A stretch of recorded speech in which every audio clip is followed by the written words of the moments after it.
नमस्कार साथियों, आज फिर स्वागत है आपका हमारे YouTube चैनल साहिल सेठी ब्लॉग्स में। आज हम फिर से आए हैं पॉलिटिकल महाभारत लेके एपिसोड 3 शूट कर रहे हैं। आज हमारे साथ सांबा की जानी मानी हस्ती हैं जो सांबा कॉन्स्टिट्यूंसी से अपना कंटेस्ट कर रही हैं इलेक्शन। उनको भी किसी तारीफ़ की ज़रूरत नहीं है, उनसे बच्चा बच्चा सांबा का उनको जानता है। हम आपका तहे दिल से हम उनका स्वागत करते हैं। नमस्कार संदीप सिंह जी। नमस्कार, क्या हाल है? बढ़िया साहिल जी, बहुत बढ़िया बढ़िया। ठीक सर, मेरे कुछ क्वेश्चंस हैं आपके। आप असेंबली करेक्शन इलेक्शन कंटेस्ट कर रहे हैं, तो मेरे कुछ क्वेश्चंस रहेंगे जो मैं आपसे पूछूंगा। मैं आपको बता दूं, I am not a political wing, मेरा कोई पॉलिटिकल विंग नहीं है, ना ही मैं कोई मीडिया से हूं। हम आपसे बात करेंगे, आपसे जानेंगे आपके बारे में, और लोग भी, मेरे जो दर्शक हैं वो भी, जो मेरे साथी हैं वो भी आपको जानेंगे कि वो आपको वोट क्यों करें। ठीक है ना सर? तो स्टार्ट करेंगे। मैं चाहता हूं सबसे पहले आप अपनी जर्नी बताइए, अपना इंट्रोडक्शन बताइए हमारे दर्शकों को। मैं सभी दर्शकों को कोटि कोटि प्रणाम करता हूं, नमस्कार करता हूं, और सबसे बड़ी चीज़ मैं बोलता हूं, जय डुग्गर जय डोगरा। हम डोगरे हैं और हमने अपनी पहचान को बनाकर रखना है, आगे लेके जाना है। हमें अपनी पहचान को के लिए लड़ना ही लड़ना है, और वही लड़ाई लेकर के साहिल जी आज हम इस मैदान जंग में, राजनीति के मैदान जंग में उतरे हैं। बहुत अच्छा रहा सवाल कि हमारी जर्नी किस प्रकार की रही जी, तो हमारा जो जीवन है वो एक खुली किताब है। आप जो भी चाहें उसे पढ़ सकते हैं। मुझे मेरे बारे में बताने की आवश्यकता नहीं है। आज जितने भी बच्चे, आज जितने भी नौजवान हैं, आज जितने भी मिडिल एज्ड पर्सन हैं, आज जितने भी 60 ईयर प्लस सीनियर सिटीजन हैं, जितनी माताएं बहनें, हर वर्ग, every segment of the society is very well known to me. बड़े भली भांति तरीके से वो संदीप सिंह संब्याल जो एक टीचर हैं उनको पिछले 20 सालों से जानते हैं। जी सर। जब हम बचपन की थोड़ा सा बात बताते हैं जी, जब हम 6ठी 7वीं क्लास में पढ़ते थे तो घर में अक्सर हमारे दादाजी, दादी जी और हमारे पिताजी, और घर का माहौल ही ऐसा कि टीवी पे उन्होंने न्यूज़ वगैरह सुननी जी, तो बच्चों को बड़ा गुस्सा आता है कि ये न्यूज़ सुने जा रहे हैं। उस ज़माने में चित्रहार हुआ करता था 90s में, तो हमें बड़ा लगता था ये न्यूज़ आ गया। अब हमारे जो दादू हैं कहेंगे बच्चों हमें न्यूज़ सुनने ये तो लेकिन वो धीरे धीरे करके ना, पहले ऐसे लगता था, लेकिन जब हमने उनके साथ बैठा, महसूस किए जब हम कि ये तो बात बड़ी पते की है, ये जो लोग बोल रहे हैं, बता रहे हैं, इसी से तो हमारा जीवन चल रहा है जी। हमने सिलेबस क्या पढ़ना है, हमारा कौन सा चैप्टर होना चाहिए, बड़े होकर हमें कितनी पढ़ने के बाद तनख्वाह मिलनी चाहिए जी। आप अगर एक दुकानदार हैं तो आपका बिकने वाला सामान की जो वैल्यू है, कितने में बेचना है, टैक्स कितना देना है, पानी मिलेगा नहीं मिलेगा, अगर हमें बिजली मिलेगी कब मिलेगी, कैसे मिलेगी, और पानी पर भी ये टैक्स लगेगा या नहीं लगेगा। ये सारी चीज़ें जो हमारे जीवन की हैं उन्हें निर्धारित कौन करता है? ये राजनीति डिसाइड करती है जी। और इवन बच्चे, हमने ज़्यादा परिवार रखना है, छोटा रखना है, और बेटियों को अधिकार क्या देना है, सब कुछ। और इतना तक जब हम मरीज बन जाते हैं तो पहली सरकारें हमें दूध, या जो नॉन वेज खाते थे उन्हें अंडा और ब्रेड फ्री दिया करती थी जो होते थे वहाँ के एडमिटेड पेशेंट। आज तो सरकार ने वो भी बंद कर दिया। तो सरकारें पहले वेलफेयर के लिए काम किया करती थी, आज सिर्फ और सिर्फ रेवेन्यू क्रिएट करने के लिए घर घर में शराबें बेची जा रही हैं। हम इसके खिलाफ है, ये हमारी जर्नी है। हमारे अंदर इस तरह का करंट, ये कोई आर्टिफिशियल या सुपरफिशियल नहीं है, या मान लीजिए किसी ने क्रिएट किया हुआ दिया नहीं है, ये इनबिल्ट है। जब बचपन में थे, डिबेट्स बोला करते थे अपने गांव में, मंडी में, कैली मंडी का मैं रहने वाला हूं, जब भी वहां पे कोई इस प्रकार की जनसभा हुआ करती थी तो हमारे बुजुर्ग मुझे कह देते थे, पुत्र ये बोला जरा, ये जाग तो बोल ही सकता है। तो ये जाग तभी बिना देखे, बिना कोई रेफरेंस के बोल दिया करता था, सवाल उठाया करता था। एक बार कोई किचलू नाम के वहाँ पे इलेक्शन में 2002 में आए, तो हमने बोला उनको, सबके सामने बोला कि भाई आप कह रहे हैं नेशनल कॉन्फ्रेंस जो है सबका ध्यान रखती है, सबको साथ लेके चलती है, मगर आप तो कह रहे हैं बिल नंबर 9 जो यहाँ से पाकिस्तान चले गए हैं, अगर वापिस आना चाहते हैं उनको ज़मीनों के अधिकार मिलेंगे। ये हमने पूछा था बचपन में। आज कोई बताए आज बड़े बड़े हैं मार्केट में, कहते हैं हम बोल रहे हैं। बोल क्या रहे हो पता ही नहीं जी। बोल क्या रहे हैं, सड़क बनाएंगे, नाली बनाएंगे, गली बनाएंगे। ये एक एमएलए का और एक राजनीतिज्ञ का काम नहीं होता जी। उसका काम होता है पॉलिसी को डिसाइड करना, उसका काम होता है अच्छे कानून बना करके देना जी। ऐसी कोई बात ही नहीं कर रहे हैं। नौजवानों का जो सेगमेंट है 18 वर्ष से लेकर के 45 ईयर्स तक, उनकी कोई बात नहीं कर रहा है इस पूरी राजनीति की इस लड़ाई में, इस पूरे महाभारत में जो आपने पॉलिटिकल महाभारत का। जी जी जी। और रही बात हमारी जर्नी की, तो हम कहने की जमीन से जुड़े हुए एकदम निर्मल पानी की तरह है हम। जो भी जैसा रंग डालने की कोशिश करेगा हम उसके जैसे हो जाएंगे। हम एकदम स्वच्छता की ओर बढ़ रहे हैं और स्वच्छ हैं, हम पर कोई क्वेश्चन मार्क भी नहीं है। और एक आप समझ सकते हैं टीचर तो जितने भी लोग आज बने हुए हैं, इवन प्रधानमंत्री मोदी जी जो है, इनका भी कोई ना कोई गुरु रहा होगा, टीचर रहा होगा। तो टीचर की इंट्रोडक्शन और उसकी जर्नी वो हमारे जितने भी स्टूडेंट हैं, नौजवान साथी हैं, बड़े हैं, बुजुर्ग हैं, अपने आप व्याख्या कर रहे हैं। और हमने लिखा अपने पैम्फलेट में, किसी ने नहीं लिखा। सबसे बड़ी उपाधि हमारे पास है, वो है अध्यापक। आप हमारा पैम्फलेट पढ़िएगा, उसमें हमने लिखा अध्यापक संदीप सिंह संब्याल। जी जी जी, बिल्कुल मैंने पढ़ा हुआ है। इससे बड़ी इंट्रोडक्शन मुझे लगता है अगर मैं और ज्यादा करूं तो वो बहुत बड़ी बेईमानी होगी। यह हमने स्वच्छ और साफ सुथरे शब्दों में लिखा है कि हम क्या है, अध्यापक। कोई और लिख के बताए, है ही नहीं, कुछ भी नहीं है। लेकिन समाज की ठेकेदारी उठाने का पूरा प्रयास कर रहे हैं, बड़ी बड़ी ढींगे हाँक रहे हैं, मगर आप सच के आगे नहीं टिक पाओगे। बिल्कुल सर। माना हमारी टीम थोड़ी है तो सच को ले जाने वाले थोड़े ही होते हैं। आपने देखा है कितने ये बेहतर वकील होते हैं जो हमारी न्याय की लड़ाई लड़ते हैं, कितने ही बेहतर जज होते हैं जो न्यायाधीश के तौर पर काम करते हैं। वो बड़े कम लोग होते हैं, हम भी उन कम में से हैं, फक्र है हमें। और अध्यापक हैं, इसके लिए बहुत मान हम अपने आप में समझते हैं। ये शॉर्टकट हमारा एक छोटा सा इंट्रोडक्शन थी। ठीक है सर, बहुत अच्छा लगा आपसे सुनकर। वैसे सच्ची बात है ये कि हम, क्योंकि मैं यहाँ का लोकल ही हूँ, मैं जानता हूँ कि सांबा का बच्चा आपको जानता, आपको एडमायर करता है एज ए टीचर। अब हो सकता है वो एज ए एमएलए भी आपको एडमायर करे। साहिल जी, हमारा जो जन्म स्थान है वो है क्याली मंडी, लंबी गली स्टार्ट में ही हमारा घर है जी। और हमने जो शिक्षा प्राप्त की है वो की है कोऑपरेटिव मॉडल हाई स्कूल हो गया आजकल, पहले मिडिल स्कूल था जी। 8वीं तक हम वहाँ पे पढ़े हैं। और उसके बाद फिर हम चले गए हायर सेकेंडरी स्कूल में, वहाँ पे हमने पढ़ा, बहुत कुछ सीखा, बहुत ज़्यादा संघर्ष किया जी। बहुत ज़्यादा लोगों ने और हमारे टीचर ने हमें प्रोत्साहित किया।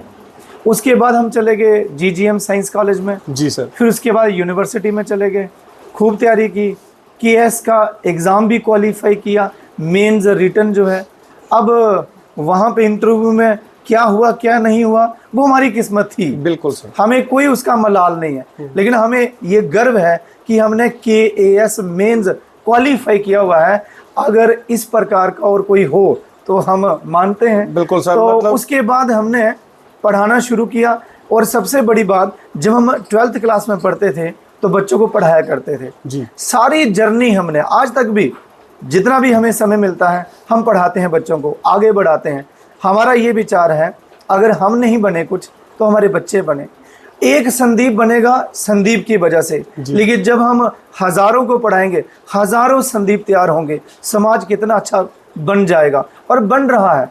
आज हर जगह हमें रिस्पेक्ट इसी वजह से मिलती है। सर बहुत अच्छा विचार है आपका कि एक संदीप जब किसी को पढ़ाएगा तो 1000 संदीप पैदा होंगे। शायद ये लाइन किसी ने नहीं बोली होगी। बहुत अच्छा लगा ये सुन के। सर हमारे पास कुछ क्वेश्चंस हैं आपके लिए।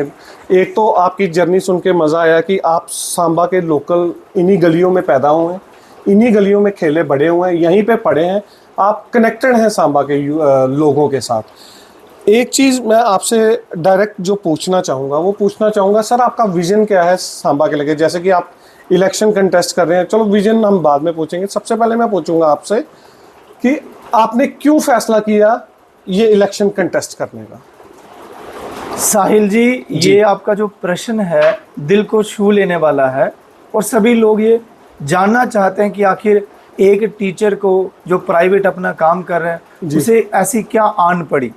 और वैसे भी जो प्रोजेक्शन जा रही है, जहाँ ले रहे हैं लोग, उन्होंने ये मान रखा है, लोगों ने एक्सेप्ट कर लिया है कि जो राजनीति है वो कुछ जोरदार लोगों का काम है। नहीं सर, ऐसा कुछ नहीं है। नहीं मानते हैं, कुछ बड़े सारे लोग कहते हैं, और वो कहते हैं इसमें जो खड़े हैं शायद ही मतलब आप उनको थोड़ा सरमाएदार के हिसाब से उनका मुकाबला कर पाओ, लेकिन हम ये यकीन दिला रहे हैं वोट आपने डालना है, किसी सरमाएदार ने नहीं डालना। बिल्कुल बिल्कुल। और रही बात हमारे इसमें आने की, तो आने की एक ही वजह है, अगर आज हमारा सांबा शहर पीछे है और बीइंग ए डोगरा अगर हम जम्मू कश्मीर के अंदर पीछे हैं, हमारी कोई पहचान नहीं है, तो वजह ये है कि राजनीति में हमने अच्छे व्यक्ति को चुन के नहीं भेजा। जी, आज सांबा राजनीति के तौर पर पिछड़ा हुआ है। सांबा कभी सड़क की लड़ाई में हारा नहीं, सांबा कभी जो गलियों की लड़ाई है उसमें हारा नहीं, स्ट्राइक की लड़ाई में नंबर 1 है। बिल्कुल। लेकिन जब कुछ लेने देने की बनाने की बात आती है तो दाएं बाएं ही आपको नजर आते हैं, टाउन कस्बे वगैरह डेवलपमेंट। सांबा में क्या है?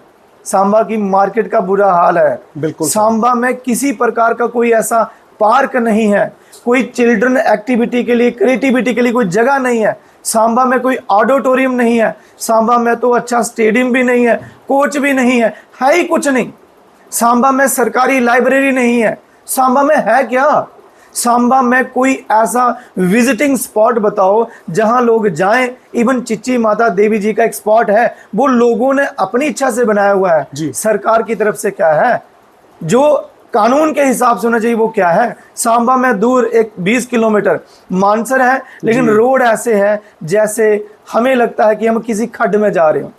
सांबा को दिया क्या है? सांबा को ये सारी अच्छी पहचान दिलाने के लिए हमने सोचा कि हम जैसे लोगों को जरूर आना चाहिए, क्योंकि लड़ाई समझ की है, लड़ाई असेंबली में कानून बनाने को लेकर के है, लड़ाई कलम की है, लड़ाई जोर की नहीं है, लड़ाई दिमाग की है।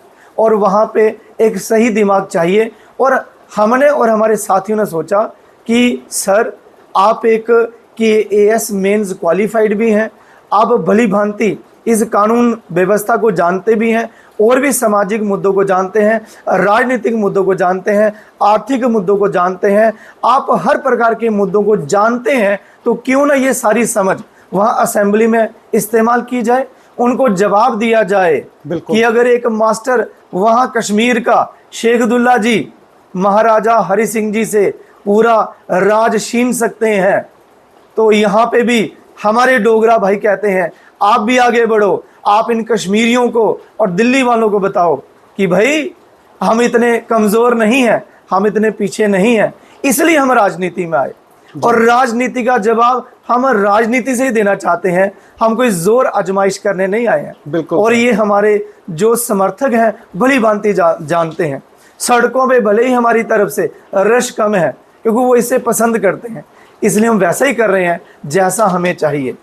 और सबसे बड़ी बात हम जो बताना चाहते हैं अपने नौजवानों की भलाई के लिए, हमारा जो मिशन है वो ये है कि हम इस कंडी क्षेत्र में चाहते हैं, खास करके वहाँ गोन बाबा जी के नाम पर समोठा में जो उनका जन्म स्थान है, वहाँ पे हम यूनिवर्सिटी को बनाना चाहते हैं। जब वहाँ पे विश्वविद्यालय बनेगा तो वहाँ पे सड़क भी बनेगी, पानी भी पहुँचेगा, बिजली पहुँचेगी, सड़कें होंगी, वहाँ पे लोगों का रोजगार होगा, लोग पढ़ेंगे लिखेंगे, और वहीं के लोगों के लिए एक कानून के तहत नौकरी का प्रबंध किया जाएगा। उन्हें बाहर पांडी बनने के लिए नहीं जाना पड़ेगा, पल्लेदारी करने नहीं जाना पड़ेगा। ये विजन है हमारा। बिल्कुल सर। हम विजन को लेकर के लड़ रहे हैं। सर बहुत दुर्भाग्य की बात है कि आज भी लोग, जैसा आप बता रहे हैं, समोठा वगैरह के लोग पांडी बन के जो भी हैं, चलो हम कोई भी प्रोफेशन छोटा नहीं होता, बट वो बाहर ना जाएं। आपका विजन ये है कि वो अपने घर पे ही रह के इतना रोजगार आप उनको पैदा कर देंगे ताकि वो घर पे रह के अपना काम, अपना जो अपनी घर गृहस्थी है वो चला सके। ये बहुत अच्छा पॉइंट था सर। इसी आंसर से मैं आपके 2-3 पॉइंट नेक्स्ट क्वेश्चन निकालूंगा। सबसे पहले आपने नाम लिया मानसर का। सर मानसर रोड की बुरी हालत है, आपका क्या उसके लेके वो टेक है कि क्या होगा जब आप एक बार जीत के आते हैं, तो सबसे पहले आपके जो फिंगर टिप्स पे काम है वो है क्या? सांबा की बेहतरी के लिए हमारे पास क्या काम है साहिल जी? सबसे पहले हम क्या करेंगे, सांबा को, प्रॉपर सांबा को हम एक हेरिटेज सिटी बनाएंगे, जी टूरिस्ट सिटी बनाएंगे। जी जब वो टूरिस्ट सिटी बनेंगे, उसके लिए फंड्स आएंगे, तो हम यहाँ बसंतर नदी के ऊपर एक डैम बनाएंगे, बोटिंग होगी, पार्क होगा, और उस पानी का हम प्रयोग भी करेंगे। लोगों के नहाने की आवश्यकता को पूरा करेंगे, पीने की आवश्यकता के लिए हम ज़मीन के नीचे से पानी उपलब्ध करवाएंगे। और इसी तरह से हमारा किला है, उसके आसपास की जगह में हम थोड़ा एक वॉक ओवर सा बनाएंगे ताकि लोग जाएं, बेंचेस लगाएंगे, अच्छी व्यवस्था इस प्रकार से। और अंदर हम एक सिस्टम ऐसा बनाएंगे ताकि वो छोटी छोटी शॉर्ट मूवीज़ वो हमारे इतिहास को लेकर के वहाँ पे बताए जाएं, बच्चों को जागरूक किया जाए। और मेरा ये मानना है कि अगर बीजापुर में एम्स है, लोग बीमारी का इलाज करने आएंगे, ठीक है, तो हमारे सांबा में लोग क्यों आएंगे? अपने मन की शांति के लिए आएंगे। जी हम एक बहुत बड़ा धार्मिक कॉरिडोर बनाएंगे, जहाँ से चिच्ची माता से शुरू होगा, वो जाएगा फिर हमारे ये जो देवस्थान है कगवाल में, जो नरसिंह देव जी का है, वहाँ से फिर वो हम उन्हें जोड़ेंगे बाबा गोन जी के साथ, वहाँ से अंदर से निकाल करके फिर सीधे मानसर देवता जी के साथ जोड़ेंगे और मनवाल तक हम पहुँचाएंगे। इस प्रकार का विज़न लेकर के हम चल रहे हैं। और इसके लिए कोई अथॉरिटी जो बना रखी है उससे सिर्फ काम नहीं चलेगा, हम इसकी व्यवस्था और अच्छे ढंग से करवाएंगे, कानून ऐसे बना देंगे जिससे ताउम्र हमारे ये सांबा इतना आगे बढ़ेगा। जैसे 1970s में आपने भी सुना होगा, मानसर में बड़ी शूटिंग्स हुई थी। बिल्कुल बिल्कुल हमारे इस देवका ब्रिज पर शूटिंग हुई थी, गाइड पिक्चर की शूटिंग हुई थी। आज कहाँ गए वो दिन? आज तो सुपर इंजन की सरकार है, आज उन्हें मानसर क्यों नहीं नजर आता? वो सिर्फ ठेकेदारों को खुश करते हैं, कुछ ऐसी चीजें लगा देते हैं जो आज टूटी फूटी पड़ी हैं, वहां पे जान का खतरा भी है, बाद में देखा ही नहीं। वो सिर्फ पॉलिटिकल बॉन्ड लेने के लिए वो अपना काम चला रहे हैं, लेकिन सड़क जो रोज चाहिए इंसान को वो नहीं बना के दे रहे हैं। मतलब कितने जालिम सरकार है सर। बहुत लोग फेस कर रहे हैं, जो लोग नट से आते हैं, जो सॉरी कली से आते हैं, उसके ऊपर गांव है, पापड़ गांव है, वो लोग बहुत सफ़र करते हैं सर। बहुत सारी डेथें भी हो रही है। अभी हफ्ता पहले की बात है, एक्सीडेंट हुआ है, 22 साल का लड़का बेचारा पूरा हो गया। तो वो रोड की वजह से मेन प्रॉब्लम है वो रोड, ठीक है ना। इसी से मेरे 2-4 इश्यूज और हैं। एक इशू मैं आपसे लाना चाहूँगा यूथ का। हमारे सर यूथ नशों की तरफ बढ़ रहा है, उसके 3-4 कारण हैं। एक, प्रॉपर एजुकेशन सिस्टम फेलियर है। दूसरा, यहाँ पे आपको कोई ग्राउंड नहीं मिलेगा, अच्छा कोई ऑडिटोरियम नहीं मिलेगा सांबा में जहाँ पे बच्चे खेल सकें। सर मैं एथलीट हूँ, मैं क्रिकेट खेलता था पहले, हमारे पास ग्राउंड नहीं है। जो ग्राउंड थे वो कुछ आर्मी के अंडर आ गए हैं, उनको कुछ मतलब कि अगर वो आर्मी के अंडर आ गए, वो नए ग्राउंड्स नहीं हमें मिल पाए, तो यूथ करेगा क्या? आप मेरे को बताइए। वो नशे की तरफ ही जाएगा। कामकाज का आप सड़कों में देख लीजिए, आपको सड़कों में आप अगर नौकरी लेने जाएंगे आपको काम नहीं मिलेगा, नहीं मिलता लोगों को। ये सिस्टम का फेलियर सर। इसको कैसे सुधारेंगे आप? इसको हमने जो सुधारना है, वो पहले तो हम नौजवान साथियों से अपील करेंगे जी कि आप अपनी एनर्जी को, से युवा अवस्था को खामखा वेस्ट ना करें जी। माना आपको मौके प्राप्त नहीं हो रहे हैं तो आप एक अच्छे इंसान का साथ दीजिए, हम आपके लिए वो सारी अपॉर्चुनिटीज़ क्रिएट करवाएंगे, हम अधिकार आपका दिलवाएंगे, कानून बनवाएंगे कि हर व्यक्ति को 18 से 45 साल तक व्यक्ति को काम करने का अधिकार है जी। जब राइट टू वर्क होगा साहिल जी, तो फिर कोई भी व्यक्ति कैसे फ्री बैठेगा? वो सरकार की जिम्मेदारी रहेगी। वो देखेंगे फिर आधार कार्ड कि भाई ये तो व्यक्ति 19 साल का है, इसे कोई काम मिला, उसे ट्रेस किया जाएगा, ये काम कर रहा है, प्रोडक्टिव या अनप्रोडक्टिव है, घर में बैठा हुआ है। अगर घर में बैठा हो तो टीम लगेगी उसके पीछे, उसे गाइड किया जाएगा, काउंसलिंग दी जाएगी। तो जब आप बच्चों के लिए, नौजवानों के लिए इस प्रकार का कोई आधार बनाएंगे तो बच्चा क्यों नशा करेगा? बच्चा नशा इसलिए कर रहा है, आपने उसको फ्री रखा है, आपने उसे डीमोरलाइज कर दिया है, कुछ भी नहीं है तेरे लिए। सरकार खुद कहती है हम सरकारी नौकरी नहीं दे सकते जी। और अगर आप सरकारी नहीं दे सकते, हम थोड़ी कह रहे हैं सरकारी हर जगह दे दो, वो तो कंपटीशन से मिलेगी, हम उसका पूरा एहतराम करते हैं, मगर बाकी जो जॉब्स हैं वो तो अवेलेबल करवाओ। कानून ऐसा बनाओ कि हर आदमी कम से कम 8 घंटे नौकरी तो कर सके। बिल्कुल बिल्कुल। और वो भी वो वाला जो करने लायक है, कम से कम उसको तो दो। जब उसकी अपनी इनकम होगी, सेल्फ रिस्पेक्ट होगी, कौन चाहेगा कि नशे में धुत रहे? बिल्कुल बिजी रहेगा, कौन वो अपने चाहेगा? काम काज। और यूथ को जब तक आप एंगेज उनके माइंड को नहीं करेंगे, कोई दुनिया की ताकत नहीं रोक सकती उनको नशों से। और सरकारें जानबूझ के इसमें लिप्त भी हैं, क्योंकि सरकारों को फंड्स चाहिए, राजनीतिक पार्टियों को फंड्स चाहिए जी। और फंड्स लेने के चक्कर में कभी शराब शरेआम बेच रहे हैं वो। अभी इन्होंने 26,000 करोड़ का टर्नओवर बना रखा है इस साल के लिए। इतनी अच्छी सरकारें हैं और चिट्टा घर घर पहुंचा रखा है। बिल्कुल। क्या हमारा नौजवान ऐसे बचेगा कि डिस्ट्रिक्ट हॉस्पिटल में आपने एक नशा मुक्ति केंद्र खोल दिया? कितनी कमजोर सरकार है, दिशाहीन सरकार है। ग्राउंड पे काम करना पड़ेगा। ग्राउंड पे काम करो, आप युवाओं की एनर्जी का सदुपयोग करो जी। आप उनको लाइब्रेरीज बना दो, आप उनको फ्री में एजुकेशन दीजिए, गाइड करिए, उनको कॉम्पिटिटिव एग्जाम के लिए तैयार करिए। और साहब जी को ये मैं बताना चाहता हूं, 50,000 रुपया, 1,00,000 रुपया एक टूर्नामेंट में देने से ग्राउंड अच्छे नहीं बनते। जी। हमारे युवा नशा मुक्ति की ओर नहीं जा सकते। आप उनको लालच दे रहे हैं, उनका बिहेवियर खराब कर रहे हैं। सबको मैं चेताना चाहता हूं, अपने नौजवान साथियों को, भाई बहनों को, आप इन चीजों में मत शामिल होइए कि कोई चीफ गेस्ट आ गया 21,000 दे गया, 51,000 दे गया। इससे क्या हुआ? बस आपका टाइम पास हुआ, बाद में आपको क्या मिला? कुछ भी नहीं। इन ठगबाज के झांसों में मत आओ। आप लड़ाई लड़ो, एक ऐसे व्यक्ति का साथ दो जो आपको ठिकाने सही ले जा सकता है, आपकी एनर्जी का सही उपयोग करवा सकता है। जी। लोग आपको इस बारे में देखना भी चाहेंगे सर। बहुत अच्छा लगा ये सुन के। एक चीज़ और है, जैसे ये हमारा सिडको बना है, ठीक है, सिडको बना, सिडको में क्या है, सिडको की जितनी भी खामियां हैं, जो उसके कोई भी काम होता है उसके प्रोज एंड कॉन्स होते हैं। जो उसकी खामियां हैं वो सांबा के लोग हैं वो भुगत रहे हैं, आपको भी पता है। बट जो उसके फायदे हैं वो बाहर वाले बहुत कम लोगों को है, वो सारे बाहर वाले लोगों को मिल रहे हैं। बिल्कुल। बाहर वालों से मेरा मतलब है, जो ऐसा नहीं है कि बाहर वाला यहाँ के काम नहीं कर सकता, मैं उसके खिलाफ नहीं हूँ, बट प्रायोरिटी हमारे यूथ को मिलनी चाहिए।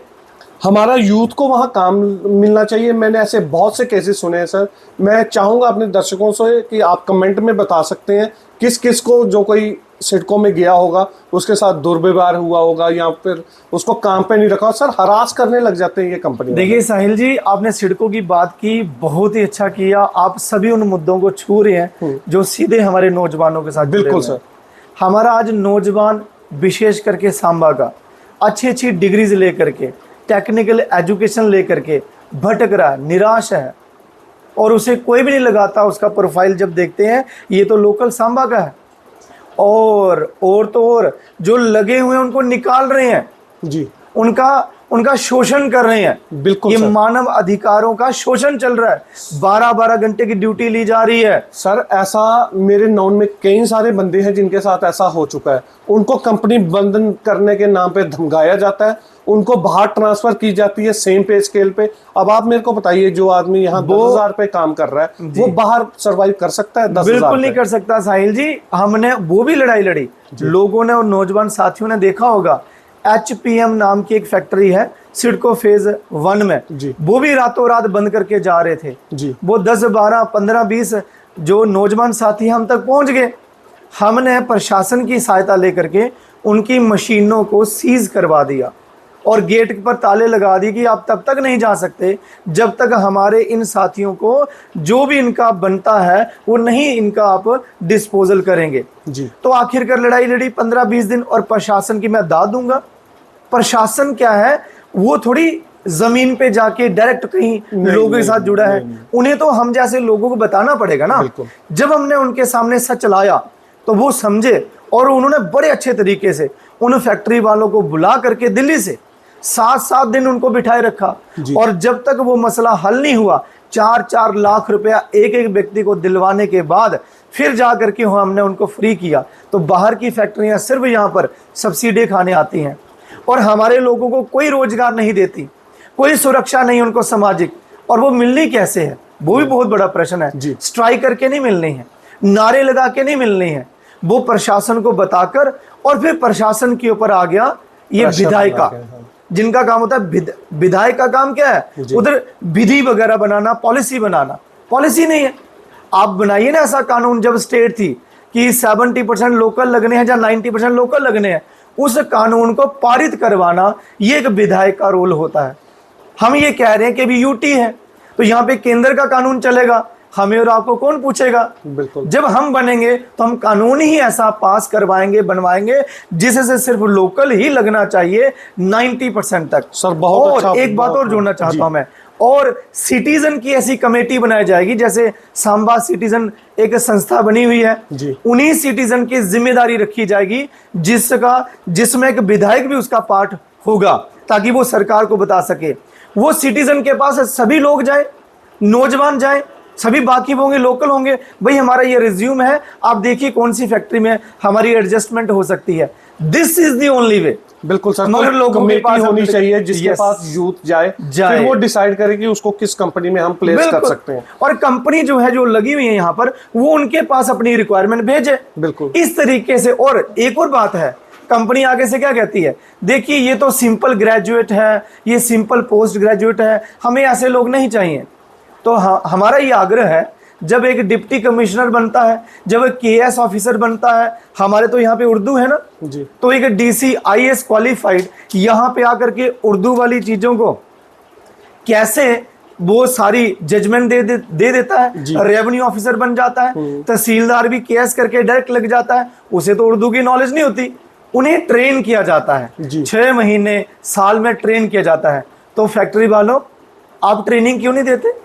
कम से कम आपको पढ़ा लिखा इंसान तो मिल रहा है ना, पढ़े लिखे को जैसे मर्जी चला लो। फिर तो वो बात हो गई 8th पास इंसान, 10th पास इंसान, यानी एक, सॉरी मैं ऐसे बोल रहा हूँ, कोई गाड़ी नहीं चला सकता, गाड़ी ड्राइविंग नहीं कर सकता। भाई वो तो गाड़ी बनाई है इंजीनियर ने, आईआईटी क्वालिफाइड ने उसका इंजन तैयार किया है, स्टीयरिंग तैयार किया है, ऑटोमेटिक गाड़ी है इतनी ज्यादा स्मार्ट, वो तो कोई नहीं चला सकता। फिर वो तो नहीं इंजीनियर ही चला सकता है। कैसी बातें करते हैं साहिल जी। बिल्कुल आप देख रहे होंगे कि हम जो बातें कर रहे हैं, इस तरह की बातें और कोई नहीं करेगा। नहीं सर, ये आपका जवाब सुन के बड़ा अच्छा लगा कि आपने इतने डीप तक सोच रखा है इस चीज के बारे में, क्योंकि अगर आप नहीं सोचेंगे तो और कौन सोचेगा। जो पहली लीडरशिप थी हमारे सांबा की, वो शायद ऐसी नहीं थी। जो बातें मैं आपसे सुन रहा हूँ वो शायद कभी ऐसी बातें हुई नहीं। अब हम थोड़ा और आगे चलेंगे। हम चाहते हैं कि आप पॉलिटिकली किससे इंस्पायर हैं? हाँ, राजनीतिक तौर पर हम किससे इंस्पायर हैं? क्योंकि आप राजनीति में आए हैं, किसी को तो देख के आएंगे, यार ये बंदा बहुत सही है। कई बार मैं आपको बताता हूँ, जब हम छोटे होते हैं ना, हम शायद क्रिकेट देखते हैं तो हमने देखा है सचिन सर, हम उनको देख के क्रिकेट खेलना शुरू किए, खेले हैं, आज भी उनको एडमायर करते हैं। अब ये बात अलग है हम कभी उनसे मिल पाए या ना मिल पाए। तो आपका राजनीतिक एडमायरर कौन है? आपको सुन के बड़ी हैरानी होगी जी। और हमारे एक नहीं बड़े सारे हैं जी। हमने सबसे थोड़ा थोड़ा सीख रखा है और सीख रहे हैं जी। हमारे जो पॉलिटिकल एडमायरर हैं वो सुषमा स्वराज जी हैं जी, स्वर्गीय सुषमा स्वराज जी। क्या उनकी हाजिर जवाबी थी जी, और कैसे वो बात किया करते थे, क्या उनका समन्वय था जी उस पार्लियामेंट हाउस में। मैं सैल्यूट करता हूं उनको। बड़ी बार बचपन में उनको हमने अपने सांबा बस स्टैंड पे सुना हुआ है। बिल्कुल सर, हम उनसे बहुत ज्यादा प्रेरित हैं। दूसरे, हम अटल बिहारी वाजपेयी जी से प्रेरित हैं जी। बड़े सारे ये भी सुनने वाले मुझे सोचेंगे ये तो यार एक विशेष दल का इंसान है। नहीं, ऐसा कुछ नहीं, ऐसे सोचेंगे, मगर ये उनका वहम, उनकी समझ उतनी है। और सबसे ज्यादा हमें प्रेरणा किससे मिली है? लाल बहादुर शास्त्री जी से जी। अगर कोई ईमानदार व्यक्ति था, है, और जीवन में आने वाले दिनों में कोई भी नहीं होगा उनके बराबर का ईमानदारी में, निष्ठावानता में, वो है लाल बहादुर शास्त्री जी। उनके जैसा महान व्यक्ति और पैमाना जो उनके पास था ईमानदारी का, मैं कहता हूं किसी के पास नहीं है। आज सबके पास ढोंग है, मेरे में भी 4 त्रुटियां हो सकती हैं, उनमें नहीं थी। हम उनसे इंस्पायर्ड हैं। और यहाँ जम्मू कश्मीर के अंदर हम ठाकुर बलदेव सिंह जी से एडमायरर हैं। वो हमारे एडमायरर हैं, वो हमारी स्पिरिट हैं जी। हम एडमायरर हैं चौधरी लाल सिंह जी से जी। हम उन्हें अपना पॉलिटिकल और राजनीतिक गुरु मानते हैं जी। भले ही उनका जो मर्जी दल हो, जैसा मर्जी हो, लेकिन जो उनकी अंक है ना, हम उसके बड़े कायल हैं। उनसे हमने सीखा है। कि इतनी एनर्जी लगा दो आप कि दुश्मनों के हौसले ही पस्त हो जाए। अपनी मौजूदगी को ऐसे जतलाओ कि दूसरा सोचे इसका जवाब क्या दे। हम उनके बहुत बड़े मान सकते हैं कि हम उनके वो हमारे प्रेरणा स्रोत हैं जी। और इसके साथ साथ और भी हम जितने भी आज के युग के जितने भी नेता हैं उनमें हम बड़े कम ही सहमत हैं, क्योंकि वो कहीं ना कहीं प्रेजुडाइसिस के लेवल ले करके चलते हैं। यानी पहले ही ऐसे होता ना, किसी से बंधे रहना, मतलब हमें ओपन माइंड अच्छा लगता है जी। देखिए, इंसानियत सबसे बड़ी होती है, सबसे बड़ी हमारा समाज होता है। हमारा दल जो मर्जी हो, हमारी एफिलिएशन जिससे मर्जी हो, लेकिन जो बात पते की है, बात सच्ची है, वो तो करनी चाहिए ना। बिल्कुल, बिल्कुल। मैं पहले ये देखता हूं मेरी वो पॉलिटिकल जमात है, नहीं जी वो नाराज हो जाएगी, तो मतलब फिर लोगों की अगुवाई कैसे कर सकता है इंसान जो ये कहेगा वो नाराज हो जाएंगे, वो फिर बेईमानी है। तो हमें इस बात से प्रेरित है। ठीक है सर, मेरा नेक्स्ट इशू जो कि बड़ा भयंकर है आज की डेट में, वो ये है, मैं आपसे जानना चाहता हूँ उसके बारे में कि जो हमारे डेली वेजर्स हैं इनका बहुत बहुत इशू है सर। मेरे साथ लोग पर्सनली कनेक्टेड हैं, मैं उनका दुख देखता हूँ, पर हमारे पास कुछ ऐसा है नहीं कि हम कर सकें। अब आपके पास कुछ ऐसा आ सकता है कि आप उनके वेलफेयर कर सकते हैं। आप मेरे को प्लीज़ थोड़ा सा बताइए उसके बारे में, आपने क्या सोच रखा है। साहिल जी, ये बहुत बड़ा मानव अधिकारों को लेकर के जी मुद्दा है, ये मानवता का मुद्दा है। ये लोग सरकार में जो बैठे हुए कहते हैं पाप का गड़ा है जी, हम उनसे कोई उम्मीद नहीं लगा सकते जी। हमारे पास सिंपल सादा सा एक इनका हल है डेली वेजर्स एसपीओ को लेकर के कि उनको उतना मानदेय मिलना चाहिए जिससे परिवार फले फूले, जितने भी उनकी जॉब बची है, या फिर उनका ना एक मुश्त होता है, यानी ओवरऑल एक बड़ी रकम उनको दी जानी चाहिए। है तो हमारे अपने परिवार ना, बिल्कुल, बिल्कुल। हमारे ही समाज का हिस्सा है जी। वो कैसे किसने कब कैसे लगाए, है तो इंसान ना, तो उनको कैसे हम डिनाई कर सकते हैं जी। तो ये लोग देख रहे हैं उन्हें पॉलिटिकल गिद्ध बन के, राजनीतिक गिद्ध के तौर पर देख रहे हैं, ये हेट्रेड से देख रहे हैं, नफरत से। हम देख रहे हैं वो हमारे ही परिवार के भाई बहन है, हम उनका एक सही ढंग से कोई निवारण नहीं कर सकते। हम कर सकते हैं, सरकारें चाहें रोहिंग्या और बांग्लादेशियों को बिजली पानी और सुविधाएं दे सकती हैं, तो हमारे अपने भाइयों के लिए कोई एक छोटी सी रकम नहीं है इनके पास, बड़ी बेईमानी चल रही है, उसे हम ठीक करेंगे जाके। सर, बहुत दुर्भाग्य की बात है कि आज आज़ादी के 70 साल 75 साल हो गए हैं, हमने अपना अमृत महोत्सव मनाया, फिर भी जो मेरे नेक्स्ट इशू है वो आप सुनोगे। आपको तो पर खैर पता है, मैंने आपको देखा है, आप कैंपेनिंग करने जा रहे हो सर, पैदल जा रहे हो बहुत सारे गाँव में। आपको लगता है 75 साल बाद हम सांबा के लोग ये डिजर्व करते थे? साहिल जी, ये जो है ना मसले कि आज हमारी रोड बड़ी ख़राब है, पानी की व्यवस्था नहीं हो पा रही है, और हम ऐसे गांव में पहुंच रहे हैं जहां पर 4-4, 5-5 किलोमीटर पैदल चलना पड़ रहा है। कारण क्या है पता है जी? क्योंकि जवाबदेही नहीं है हमारे सिस्टम की जी। जब वो कोई प्रोजेक्ट बना, उसके लिए जो भी जेई था, एक्सीएम था, जो भी कंसर्न्ड अथॉरिटी का ऑफिसर था, क्या उसकी कोई रिस्पॉन्सिबिलिटी फिक्स्ड है, अकाउंटेबिलिटी है? नहीं है। रोड कैसे बनेगा, पानी कैसे आएगा?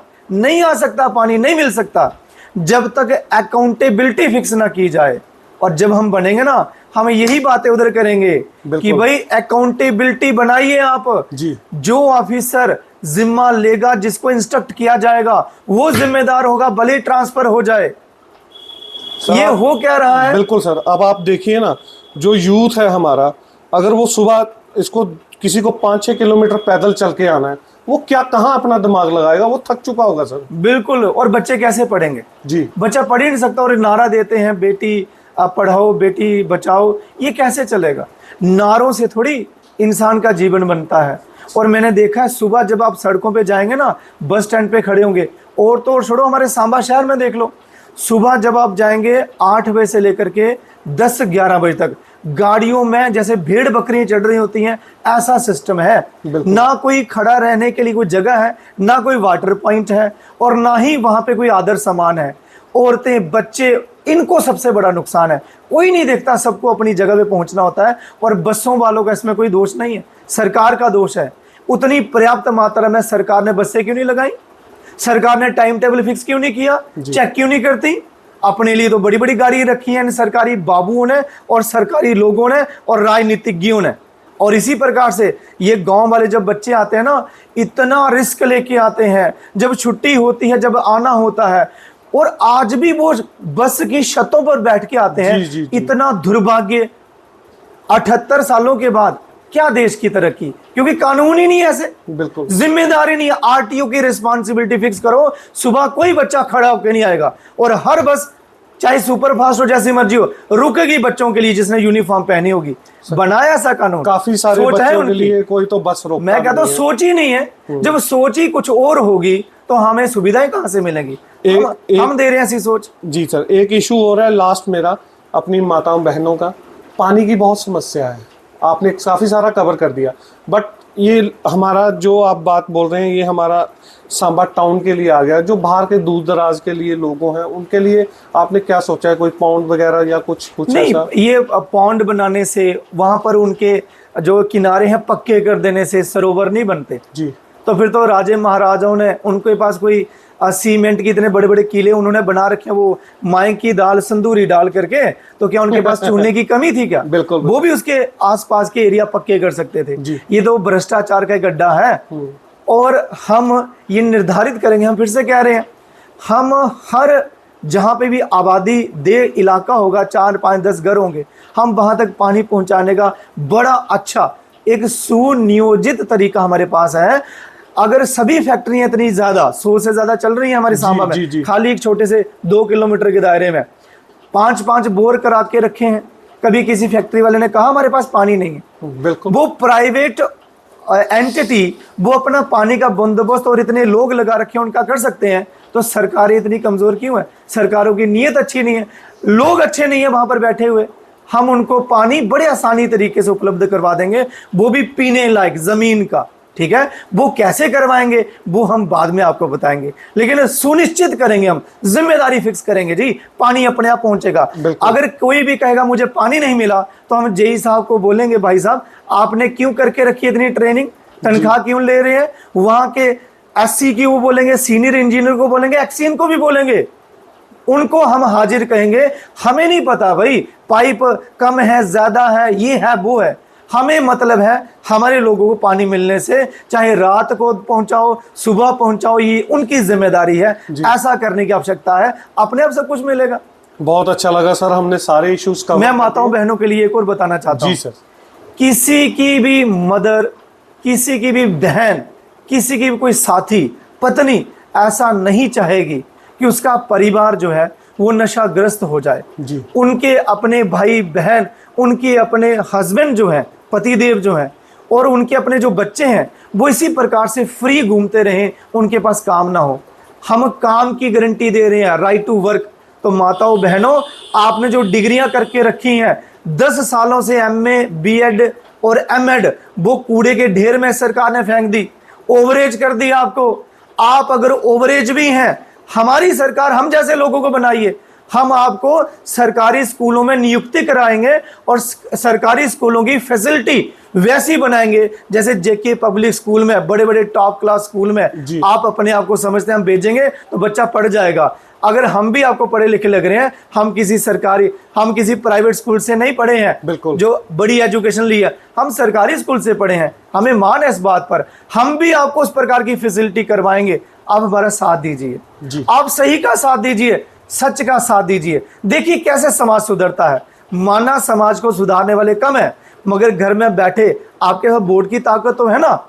और साहिल जी आपका बड़ा धन्यवाद है, आप वीडियो के माध्यम से हमें उन लोगों तक पहुंचा पा रहे हैं जहां पर हम नहीं पहुंच सकते और हेलीकॉप्टर भी नहीं पहुंच सकता, वहां पर आप पहुंचा रहे हैं। जहां जहां हवा पहुंच रही है ना, वहां पर ये वीडियो पहुंचते हैं जी। तो मैं धन्यवाद करता हूं तहे दिल से आपका। बहुत अच्छा लगा सर आपसे बात करके।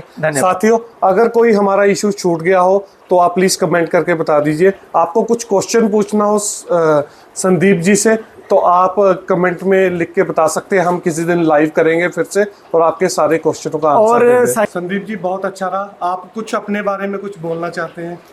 बिल्कुल, आखिर में मैं साहिल जी एक डोगरी च लोकें गी संदेश देना चाहना, कविता के माध्यम के जरिए ਉਹ ਕਵਿਤਾ ਕੀ ਹੈ ਅੱਜ ਦੇ ਜਿਹੜੇ ਹਾਲਾਤ ਬਣੇ ਦੇ ਉਹਦੇ ਹਾਲਾਤਾਂ ਉੱਪਰ ਬਿਲਕੁਲ ਫਿੱਟ ਬੈਠਦੀ ਹੈ जी अस डोगरे हैं डोगरी एक पग पाने होने अज तुम दिखा दे मेरे सिरा पर नहीं आओ जी। अस पाना भी छोड़ी उड़ी दी क्योंकि अज डोगरे की कोई पहचान गै जी। नहीं इस करियै अस ओड़ी पग्गा गी बेशक डोगरे नाम लड़ने पाने नहीं तो लोकें समझाने सनाने अस क्या आखने सुनो ये पग डोगरी पग ये पग पछाण ते आन साडी असां होश दा जोश संभाले दा अस गबरू डुगर धरती दे सानू कमसाने पाले दा अस बिरसा बाबा जित्तो दे डिडो दे खुंग सिपाही हाँ अस बिरसा बाबा जित्तो दे डिडो दे खुंग सिपाही हाँ अस हिंदू भी मुस्लिम भी सिख ते ईसाई हाँ अस डुगर दी धरती उपर धर्मे दा सांझा तूना बाले दा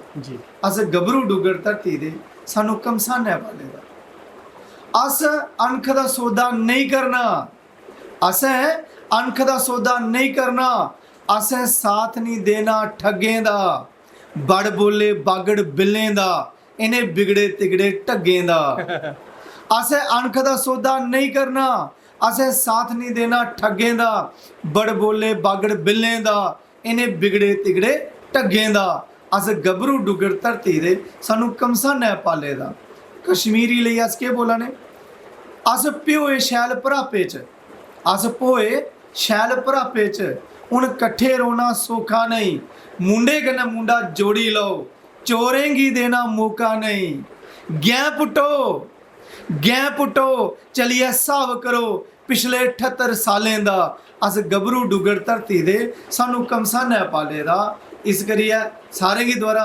जय डुगर ते जय डोगर। संदीप जी बहुत अच्छा लगा। अब लास्ट में मैं आपसे कहता हूँ आप प्लीज अपना वोट अपील कर दीजिए जनता के सामने। धन्यवाद साहिल जी। जी मैं संदीप सिंह संबियाल और मैं डोगरी च बोलना ज़्यादा अच्छा पसंद करगा। मैं जैसे आप तुहाडे चाहते कैली हैं। मंडी दा रोने वाला तुहाडा महल्लेदार तुहाडा बच्चा तुहाडा भरा तुहाडा दोस्त तुहाडा मतलब एक टीचर जिंदा टीचर है मैं तुहाडा के अपना इधरा दा के साथी मैं इधरा दा एकदम प्योर स्थानीय बंदा तो मिगी प्लीज़ ये समुंदरी जहाज के उपर निशान लाइए तुसां बटन जड़ा है वो 13 नंबर वाला दबाना इस समुंदरी जहाज के उपर तुसां उस दिन 1 अक्तूबर की सारे जने वोट पाना माताएं भैनें बच्चियां साथियां बुजुर्ग मेरे जिन्ने भी नौजवान उन्होंने सारे जिन्ने भी हैं लोग प्लीज़ इस डोगरे भरा दी इस फरियाद की सुनो साढ़े लिए लोकें गी तुस उत्थे असैंबली च पजाओ फिर देखो अस तुहाडा जीवन कितना अच्छा बनाई दिन्ने आं और तुहाडा आने वाला जिहड़ा भविष्य है वो चमकाई दिन्ने आं इस करियै 1 अक्तूबर की तुहाडा दिन है